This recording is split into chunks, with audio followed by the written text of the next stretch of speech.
So welcome everybody. I'm really excited today to be hosting Jeff Singleton. I know Jeff through the Agile community in Chicago and especially the Agile Professional Learning Network and the Agile meetups.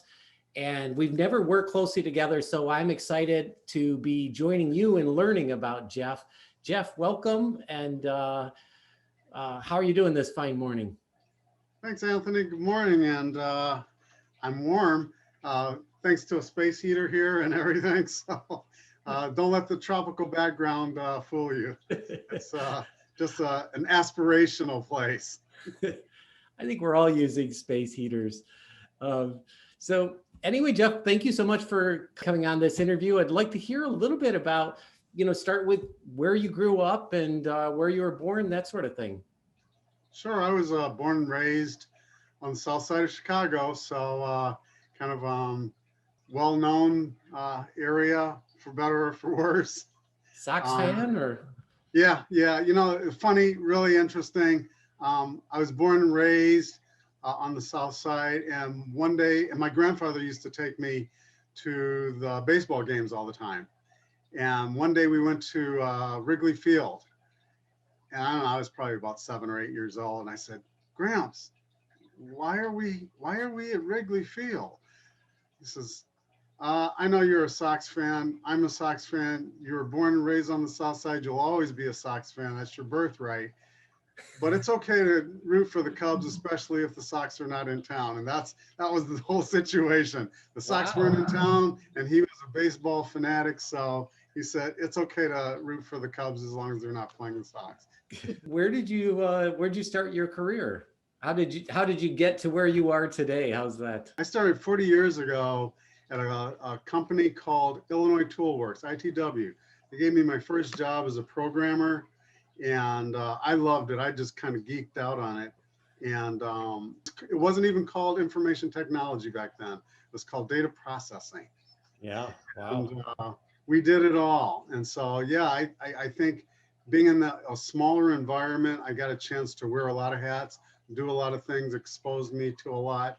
But my career has advanced through a lot of different industries throughout the years. So, do you remember when you first got into Agile ways of working? Is there a distinction there, or were you always Agile? Or 2005 is the short answer. 2004, 2005. I went to do some work for a company called, at the time, Hewitt. And they were kind of a traditional project management organization, but they had this little experiment going off on the side. And somebody suggested, hey, you might be a great fit for this. And so I went and joined that team, and it was an eye-opener. I had already started reading about Agile ways of working back in 2004, but I had no opportunity previously to really expose myself practically. So joining the team was really, it was a boon for me. It was an eye-opener. I sat down with the guy who was the product owner, and I said, and he was a true product owner. I mean, he owned the future of the product that we were building. And he said, we're going to try this Agile thing. And I said, oh, okay, so great. I've been reading a little bit about it. What are we going to do? He said, I don't know. We're just going to figure this out. Keep digging into those books and let's figure it out. And so we just kind of muddled our way along, basically reading the stuff that had been published, and figured there were no classes, there was no training. The training was read the book and let's figure this out for ourselves. Wow, that's really cool. Looking back over it sounds like 10 or plus years that you were doing coaching, like which engagements stick out, or are there any that are impactful or memorable? Oh my gosh. I think a lot of them are impactful and memorable just in their own right. I got into the aerospace and defense industry, and it was an interesting foray, and I fell in love with it. First of all, I have a passion for aviation, and so I got invited into that industry, and it can be rather insular like some other industries, but I got a chance to work with people that were actual rocket scientists and stuff. And so that was an eye opener to see what was going on beneath the surface. Had the great fortune to work with places like NASA and Lockheed Martin and folks like that.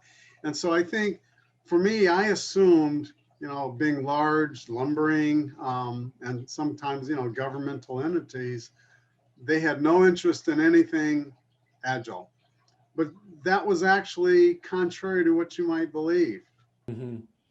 Well, what's ironic about that is that prior to Agile, of course, I think it was Lockheed Martin where they developed like the skunk works, the whole idea of having a team that's focused. They would often take them off site, small, insulated from the bureaucracy, and use that to do new product development, right?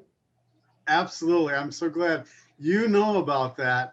There are so many people that are totally unaware. Kelly Johnson back in 1948, launched the Skunk Works, and he had these 14 principles. Gee, very similar to the 12 principles. And if you look at those 14 principles, they parallel very closely a lot of the stuff that is embodied in our 12 principles. Mhm. You're in a professional coaching role, you're out there working in the industry. You're obviously an African American. Like, what is your experience working as a coach in the US? Are there some things that, myself would take for granted or not feel impacted by that you were impacted by? I would say, besides the overarching experiences that we see, that we as Black Americans, African Americans have throughout the country, it's easy to try to paint that, yeah, you're going to experience some adverse situations in a professional life. I've had the good fortune of not having a whole lot of that. Now, I can't change people's attitudes. Um, Certainly, their perceptions of me when they first meet me, but all I can do is show them this is the way that I've learned. This is what I've learned on my journey, and I'm here to share it with you, regardless of what your thoughts are. And so, if people want to accept that, great. Then I've done my job. If they choose to not accept that, there's a saying, you can't push a rope, and that's the whole thing. So again, I've not observed any overt racism. Do I know that it exists? Do I know that there are attitudes? Absolutely, absolutely. But I can't say that I've had the misfortune of having a lot of the things that a lot of pioneers have experienced that were just total overt. So Well, I'm glad to hear that. And it sounds like your approach was be prepared, don't be shocked if something does happen. And then you were pleasantly surprised to not encounter that or overtly, as you've said. Is that advice that you'd give others? I mean, do you think that's helpful for other people? yeah, I think so. I think the other thing to go with that is, even if you're walking into an environment that is totally foreign to you, you're walking into a boardroom, and this happens all the time, where you're having a meeting, well, pre-pandemic, you're walking into a boardroom and yeah, all the faces around the table are white. It's up to me as an individual to control how I feel. I can allow that to intimidate me, or I can choose to rely on this is what I know, be authentic, and share that with who's listening. And those that are truly open minded, it, hopefully it'll resonate with them. Those that have a closed mind, maybe it'll open their mind, maybe it won't, but that's actually not my job to open their minds. So Mm-hmm. I would say to other African Americans, don't hesitate to walk into uh, uncomfortable situations. And if you're a pioneer, you know what? There are lots of pioneers, Jackie Robinson, Rosa Parks. The list is endless. And if it weren't for them, we wouldn't be where we are today. And so I think it's incumbent upon all of us to be willing to be the pioneer and put it forward. Mm-hmm. Mm-hmm. That's great. Is there anything that steps that you would recommend for people like myself that we could do to promote greater social and racial equality? Anthony, I think probably the best thing is something like this. Maintaining an open mind, though, and suppressing any tendencies to jump to conclusions about somebody based on their ethnic background, what they look like, and we all do it. I'll be honest with you. Let's face it, you go to the grocery store and somebody's got a nose ring, and it's hard to not focus on that. But the reality is you can draw conclusions that are totally opposite. And by closing your mind to the possibilities of what this person can contribute, it really robs you of the opportunity to get more insight on something. So maintaining an open mind, suppressing any of those tendencies to jump to conclusions, I think is probably the first step. Mm-hmm.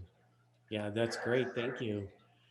So in wrapping up here, I'd just like to say, how can people learn more about you, or if they want to connect with you, or maybe they want to hire you? I don't know where you're at right now. I'm looking to be hired all the time. So where can people find you, or what's the best way to get in touch with you, Jeff? I'm always on LinkedIn, so I've got a LinkedIn profile. Believe it or not, there are a lot of Jeff Singletons out there, but There are. I've got a doppelganger maybe. So reach out on LinkedIn. Reach me by my email address, jeff.singleton@tpf-inc.com. But probably LinkedIn's the easiest and fastest way to get a hold of me. Great. Well, thank you so much, Jeff, for taking the time for this on this snowy morning to talk about agility and your experience. I appreciate it. Anthony, it's a pleasure, and look forward to seeing you again. Yeah, I look forward to meeting with you in person at some point. I'm hoping it'll be just a few more months before we're through a lot of the bulk of this. So stay strong. All right, Jeff. Have a wonderful weekend. Thanks, you too. Bye-bye now.